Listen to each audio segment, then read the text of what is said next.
زبردستی نہیں۔ کیا مطلب؟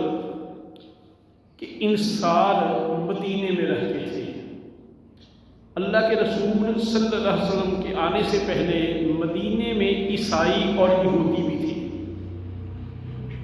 اللہ کے رسول سے پہلے وہی مسلمان تھے، آپ کی نبوت کے اعلان سے پہلے۔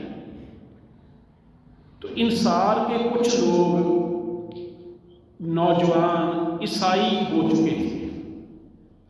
جب انصار مسلمان ہوئے، اللہ کے رسول پہ ایمان لے آئے، تو ان کی اولادیں ابھی مسلمان نہیں ہوئی تھی۔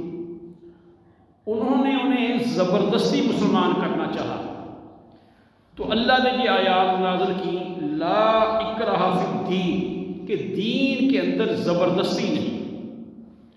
تم دلائل سے، تم سمجھا کے، تم تبلیغ کے ذریعے تو کسی کو مسلمان کر سکتے ہو، زبردستی نہیں۔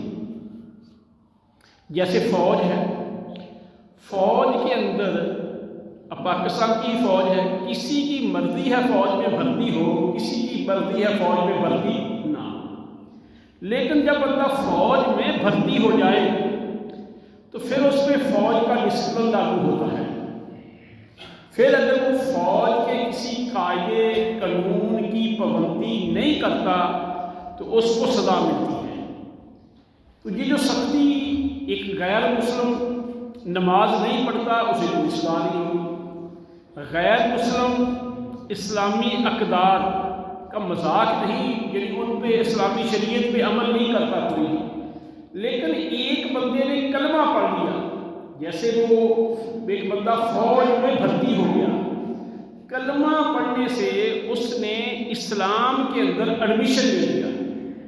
یہ ایسے ہی ہے جیسے کسی ادارے کے اندر آپ پڑھنے کے لیے داخلہ لے لیں، پھر اس ادارے کے جو ڈسپلنری رولز ہوں، قاعدے ہوں، قوانین ہوں، آپ کو ماننے پڑیں گے۔ ایک بندہ پولیس میں بھرتی ہو گیا، جو پولیس کے قوانین ہے وہ مانے گا، فوج میں بھرتی ہو گیا فوج کے مانے گا، جو بھی عدلیہ میں بھرتی ہو گیا جو عدلیہ کے قوانین ہیں ان کو مانے گا۔ کلمہ پڑھنے سے بندے کو اسلام میں داخلہ مل گیا۔ اب اس کے لیے لازم ہے کہ اسلام کے ڈسپلن کو، اسلام کے قاعدوں کو، قوانین کو، اصولوں کو، ضابطوں کو وہ قبول کرے۔ زبردستی والی بات نہیں۔ اچھا، اب رہی بات کہ آگے اللہ تعالیٰ کہتے ہیں یہ تو نہیں، قَدْ تَبَيَّنَ الرُّشْدُ مِنَ الْغَيِّ، ہدایت جو ہے نا یہ واضح ہو چکی ہے، روشن ہو چکی ہے، گمراہی سے علیحدہ ہو چکی ہے۔ اب توحید اور شرک یہ دونوں ہی نقلن یہ ہے کہ قرآن و حدیث کے اندر ان کی بڑی وضاحت ہے۔ جیسا کہ پچھلے جمعے میں ہم نے آیت الکرسی کی کچھ تھوڑی سی تفسیر کی تھی۔ اچھا، اب کوئی بھی قرآن کی آیت لے لیں، اللہ تعالیٰ کہتے ہیں کہ یا ایھا الناس، اے دنیا کے لوگوں، سوگو عبادت کرو۔ اب عبادت ہندو بھی کرتا ہے مورتی کی، سکھ بھی کرتا ہے اپنے طریقے سے، یہودی بھی کرتا ہے اپنے طریقے سے، عیسائی بھی کرتا ہے اپنے طریقے سے، بدھ مت والے بھی کرتے ہیں اپنے سے، بہائی بھی کرتے ہیں، قادیانی بھی کرتے ہیں۔ اب پہلا نقطہ کہ توحید کے حوالے سے، سوگو ربکم الذی، اپنے رب کی۔ اب رب کون؟ الذی خلقکم، جس نے تمہیں پیدا کیا۔ ابھی ہمیں کس نے پیدا کیا؟ اور صرف ہمیں نہیں، والذین من قبلکم، جو ہم سے پہلے لوگ تھے ان کو پیدا کیا۔ اب ایک اور آیا ہے، اللہ تعالیٰ کہتے ہیں والذین تدعون من دون اللہ لا یخلقون شیئا وہم یخلقون، یہ جو لوگ جن کو اللہ کے سوا پکارتے ہیں یہ تو خود پیدا کیے گئے ہیں،